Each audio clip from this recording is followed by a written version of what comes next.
দেখেন কে আপনার আপন, এরকম একটি ঘটনা আছে বাস্তব। তো এই ঘটনাটি আজকে আমি ভিডিওর মাধ্যমে তুলে ধরবো আপনাদের মাঝে। একটি লোক ভাবতো এই দুনিয়াতে সবাই আমার আপন, আমার একটি ছেলে বাইরে থাকে, একটি ছেলে ঢাকায় থাকে, আমার অনেক টাকা পয়সা, সবাই আমার সব, আমার বউ অনেক বড় লোক, আমার শ্বশুর বাড়ি অনেক বড় লোক। তো ওই লোকটা এই সমস্ত গল্প আরেকটা লোককে শোনাচ্ছে। তখন ওই লোকটা বলল, ভাই তুমি মরার আগে একটু মইরা দেখো তোমার পাশে কে আছে। তখন বললো, কিভাবে? তখন ওই লোকটা বলল, তুমি আজকে এই জায়গায় শুয়ে থাকবে, আমি সবাইকে বলবো তুমি মরে গেছো, তখন দেখবো তোমার পাশে কে আসে।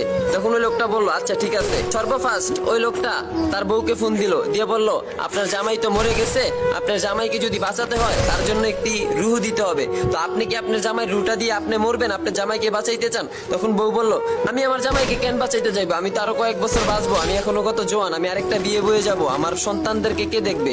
তখন ওনার বড় ছেলেকে ফোন করলো, ওনার বড় ছেলে আসলো, আয়সা বলল, আমার বাবাকে এখনো মাটি দাও না কেন?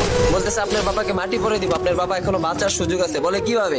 বলতেছে, আপনার বাবার একটি জীবন লাগবে, যদি ওই জীবনটা আপনি দেন তাহলে আপনি মরে যাবেন, আপনার বাবা বেঁচে যাবে, আপনি কি আপনার জীবনটা দিবেন? তখন ওই ছেলেটি বলল, না, আমি ঢাকা থেকে আসছি, আমার অনেক কাজ আছে, আমি জানাজাটা পরে তাড়াতাড়ি চলে যাব, তাড়াতাড়ি আমার বাবার জানাজার ব্যবস্থা করো। তখন ওই লোকটি বুঝতে পারলো আসলেই কেউ আমার নয়। তারপরে বাহিরে যে ছেলেটি থাকে তাকে ফোন দেওয়া হলো যে, আপনার বাবা তো মারা গেছে, কিন্তু বাঁচার একটি উপায় আছে, যদি আপনার জীবনটি আপনার বাবাকে দেন তাহলে আপনার বাবা বেঁচে যাবে। তখন ওই লোকটি বলল, আমি দেশ থেকে অনেক ঋণগ্রস্ত করে আসছি, এগুলা দিতে হবে, কারণ আমি এখন ইয়াং, আমার বাবা বুড়ো হয়ে গেছে, মরতেই পারে, আমার বাবার জানাজাটা পড়ান, আমি ভিডিও কলে দেখবো। তখন ওই লোকটি বুঝতে পারলো ওনার এই দুনিয়াতে আপন কেউ নাই, কিন্তু না, আরো একজন আছে, তিনি হলো ওনার মা। তো ওনার মাকে ডাক দেওয়া হলো, যা দেখতেছে ওনার মা কাঁদতেছে। তখন ওনার মাকে বললো, আপনি কাঁদতেছেন কেন, কি হয়েছে? তখন বলতেছে, না, আমার জানি কেমন লাগতেছে, মনে হইতেছে আমার ছেলের কিছু হয়েছে।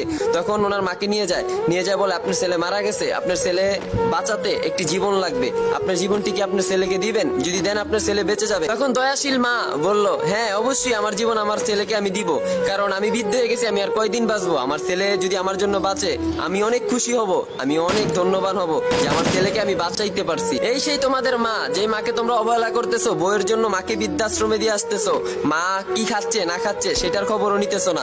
ভাই, কেউ যদি বিপদে পাশে না থাকে, এই জননী মাই তোমার পাশে থাকবে, মাকে সেবা যত্ন করো ভাই।